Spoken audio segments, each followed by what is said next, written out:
Hello everyone, मैं हूँ सी अश्लेषा अटल and with me आप लोग पढ़ेंगे सीएमए फाइनल का पेपर 18 जो है सीएफआर, कॉर्पोरेट फाइनेंशियल रिपोर्टिंग। अभी before we go into the subject, पहले हम ये अच्छे से समझ लेते हैं कि सब्जेक्ट में एक्चुअली क्या क्या चीज़ें आप पढ़ने वाले हो, हमारा स्ट्रैटेजी क्या होगा पढ़ाई करने का, एंड उसके अलावा आपका पेपर पैटर्न क्या होगा। So let's start and let's see कि आपके सिलेबस में क्या क्या कंटेंट होगा and what would be our approach of dealing with the content.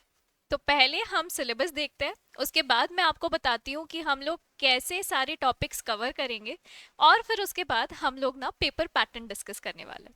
तो लेट्स स्टार्ट। सो ये जो सब्जेक्ट है सी एफ आर पूरा 100 मार्क्स का सब्जेक्ट है। एंड अगर मैं आपको बताऊँ, अगर ये सब्जेक्ट आप बहुत अच्छे से कर लो ना, तो आप बहुत ही अच्छे से स्कोर कर सकते हो। ये ऐसा सब्जेक्ट है जहाँ पे ना फेल होने का कोई स्कोप नहीं है, अगर अगर अगर अगर आपको ये सब्जेक्ट बहुत अच्छे से आता है तो देखते हैं ये सब्जेक्ट में आप लोग पढ़ने क्या क्या वाले हो। सो सब्जेक्ट डिफरेंट सेक्शंस में डिवाइडेड है। सेक्शन ए जो है वो है आपका Ind AS, Indian accounting standards. Inter level पे आपने अकाउंटिंग स्टैंडर्ड्स पढ़े हैं, अभी जो आप पढ़ने वाले हो वो है इंडेस, जो कि है इंडियन अकाउंटिंग स्टैंडर्ड्स। so यहाँ पे you are going to study 12 इंडेस।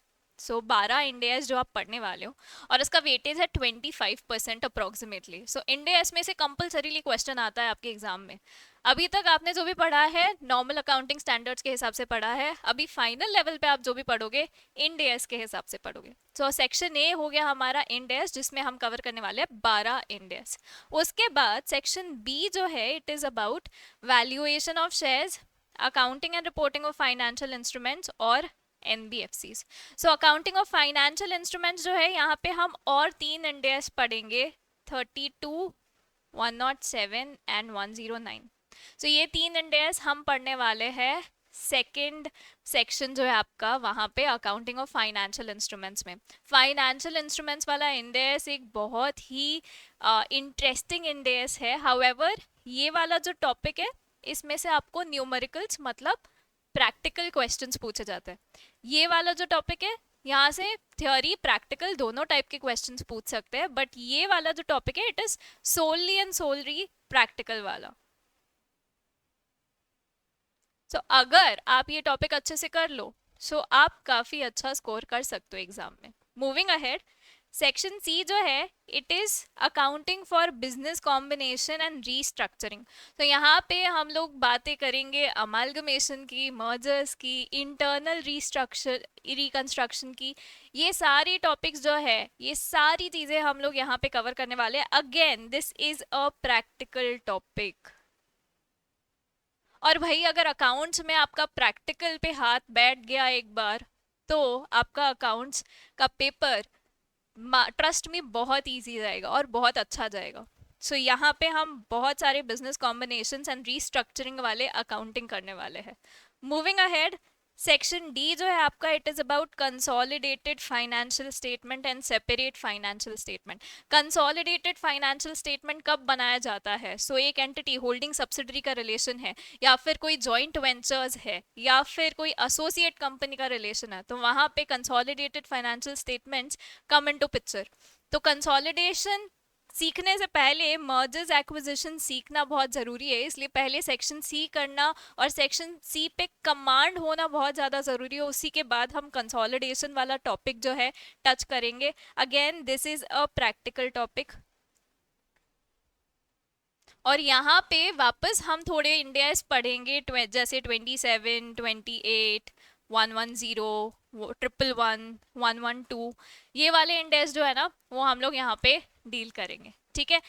Consolidation, business combination, valuation of shares in financial instruments वगैरह, ये तीनों टॉपिक जो है आपके प्योर प्योर प्योर न्यूमेरिकल्स और प्रैक्टिकल्स वाले टॉपिक है। एंड डू नॉट वरी, हम लोग आपका सीएमए का स्टडी मटेरियल तो पूरा कवर करेंगे ही, पर उसके साथ साथ previous year question papers, mock test papers में भी जो क्वेश्चंस पूछे गए हैं we will cover all of them, ताकि आपका प्रैक्टिस जो है बहुत अच्छे से हो जाए और आप एग्जाम के लिए एकदम रेडी हो।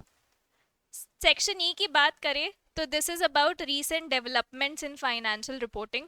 सो फाइनेंशियल रिपोर्टिंग में रिसेंटली क्या क्या चेंजेस आए हैं, क्या चेंजेस हो रहा है, वो सारी चीज़ों के बारे में ये वाला पर्टिकुलर टॉपिक है. So again this is a theory topic, theory based questions आते हैं इसमें से. मूविंग अहेड, सेक्शन एफ जो है गवर्नमेंट अकाउंटिंग इन इंडिया पे बेस्ड है. तो अगेन ये वाला पार्ट जो है ये थ्योरी वाला है. So section E and section F जो है प्योर प्योर प्योर थियोरी है, और इसके अलावा जो चीज़ें हैं उसमें से आपको प्रैक्टिकल क्वेश्चंस और न्यूमेरिकल क्वेश्चंस आएंगे. अभी बात करते हैं सब्जेक्ट की, और हमारा अप्रोच कैसा होगा ये सब्जेक्ट के थ्रू.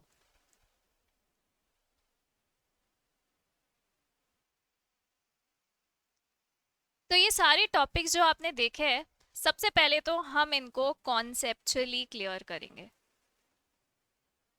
अगर आपको बैकग्राउंड क्लैरिटी है, कॉन्सेप्चुअल क्लैरिटी है अबाउट एनी टॉपिक, तो कोई भी टॉपिक करना आपके लिए बहुत बहुत इजी हो जाता है.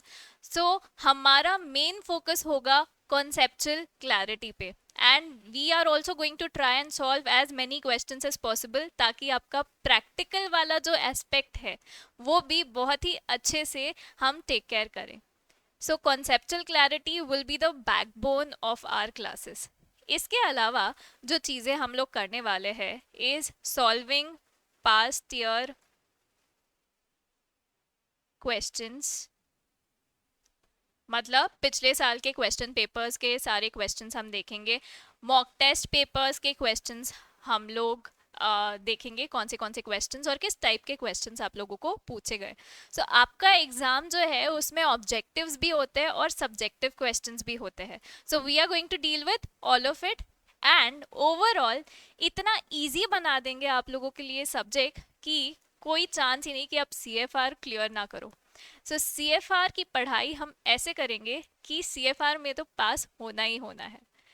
Now moving ahead with the paper pattern, देखते हैं पेपर पैटर्न क्या होता है सब्जेक्ट का. अगर मैं पेपर पैटर्न की बात करूं,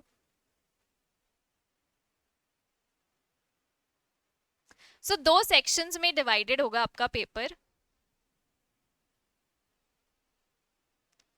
सेक्शन ए जो कि होगा आपका ऑब्जेक्टिव, और सेक्शन बी जो होगा आपका प्रैक्टिकल या सब्जेक्टिव हम जिसको बोलते हैं. सो ये जो ऑब्जेक्टिव पार्ट है इसमें आपको आएंगे MCQs, मल्टीपल चॉइस क्वेश्चंस. हाँ, देखने में बहुत इजी लगता है बट होता नहीं है. सो MCQs यहाँ पे आपको 15 MCQs होंगे ऑफ 2 मार्क्स ईच. सो ये हो गया आपका टोटल 30 मार्क्स का ऑब्जेक्टिव. उसके बाद जो रिमेनिंग 70 मार्क्स है वो है आपके सब्जेक्टिव के लिए या फिर प्रैक्टिकल क्वेश्चंस, थियोरेटिकल क्वेश्चंस के लिए. तो ये आपका 70 मार्क्स का सब्जेक्टिव है. इसमें again you have a choice. You will be given 7 questions और इसमें से आपको सिर्फ 5 क्वेश्चंस के आंसर करना है. Easy, very easy. 7 में से आपको सिर्फ 5 क्वेश्चंस आंसर करना है. हो गया ना इजी काम. तो 30 मार्क्स का ऑब्जेक्टिव, 70 मार्क्स का सब्जेक्टिव. ऑब्जेक्टिव में 15 MCQs ऑफ 2 मार्क ईच. आपको MCQ का एक्सप्लेनेशन नहीं देना होता है, सिर्फ कौन सा करेक्ट आंसर है वो चूज करके लिखना होता है. Okay, so that is MCQ आपका objective part section A. Section B की हम बात करें तो 7 क्वेश्चंस, उसमें से सिर्फ 5 आप आंसर करना, 5 आपको आंसर करना है. So that becomes your question paper. तो ये हो गई बात कि आपका पेपर पैटर्न कैसा होता है. अभी बच्चों को सबसे बड़ा प्रॉब्लम कहाँ आता है, भाई हमारा पेपर कंप्लीट नहीं होता in time. So paper complete कैसे करना है इन टाइम, आपको उसके लिए करनी पड़ेगी बहुत सारा प्रैक्टिस. और प्रैक्टिस तभी इजी होगा जब आपके कॉन्सेप्ट्स क्लियर हो गए. और कॉन्सेप्ट्स क्लियर कब होगे, जब आप क्लासेस बराबर से देखोगे. उसके लिए हम हैं. So conceptual clarity is something which has to be focused on. तो हम आपका सिलेबस स्टार्ट जब करेंगे हम इंडिया से स्टार्ट करेंगे ताकि आपके बेसिक्स जो है वो क्लियर हो जाए. ठीक है, सो हम पहले कंसंट्रेट करेंगे बेसिक्स पे. बेसिक्स क्लियर होने के बाद फिर हम जो सेक्शंस है आपके सिलेबस में, सेक्शन वाइज ही सारी चीज़ें जो है कवर करने वाले हैं, ठीक है। और सारा कुछ जो है आपके सीएमए का स्टडी मटेरियल जो दिया है आपका सीएफआर का, वो सब पूरा 100% कवरेज होगा स्टडी मटेरियल का। अभी बात करें कि कितने लेक्चर्स लगेंगे, सो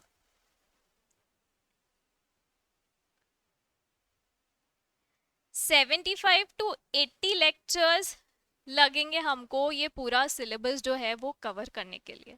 सो लगभग 75 to 80 लेक्चर्स, लगभग 150 to 160 आवर्स का पूरा आपका सीएफआर का सिलेबस होगा कवर इतने घंटों में। नाउ अभी आपको प्लान करना है कि आप एक दिन में कितना पोर्शन कवर करने वाले हो और कैसे अपनी पढ़ाई करने वाले हो, ठीक है। सो ये वाला टॉपिक हो गया आपका कि हम क्या क्या टॉपिक्स पढ़ने वाले हैं, आपका सिलेबस क्या होगा, आपके एग्जाम में पेपर पैटर्न कैसा होगा, एंड हम लोग कैसे चीज़ें कवर करने वाले। सो जैसा आपको सेक्शन वाइज दिया हुआ है, section A B C D E और F, हम लोग भी उसी ऑर्डर में जाएंगे बिकॉज ये आपके बेसिक्स है। और जब तक आपके बेसिक्स या फाउंडेशन स्ट्रांग नहीं होती, आगे का टॉपिक सॉल्व करना बहुत डिफिकल्ट हो जाता है। तो हम लोग जो सीक्वेंस दिया है हम उसी सीक्वेंस में जाएंगे। बट हाँ, एक और एडिशनल चीज जो हम लोग करने वाले हैं वो है इंड एस 1। आई नो बहुत सारे लोग बोलेंगे कि हमने तो ये ऑलरेडी इंटर में पढ़ लिया है, पर हम वापस से इंड एस 1 कवर करेंगे ताकि it will become easier for you आगे क्वेश्चन सॉल्व करने के लिए, और बेस स्ट्रांग हो जाएगा आप लोगों का। क्योंकि बहुत से बच्चे ऐसा होगा कि इंडेक्स 1 भूल चुके होंगे, वो डिवीजन 2 का balance sheet, profit and loss account कैसे बनाना है वो याद नहीं होगा। सो उसके लिए हम इंडेक्स 1 जो है पूरा कवर करेंगे ताकि आप लोग जो भूल चुके हो वो भी आप लोगों को फिर से याद आ जाए। तो ऐसा होगा हमारा सीएमए फाइनल का CFR journey. So let's now begin with the classes and stay tuned for more updates.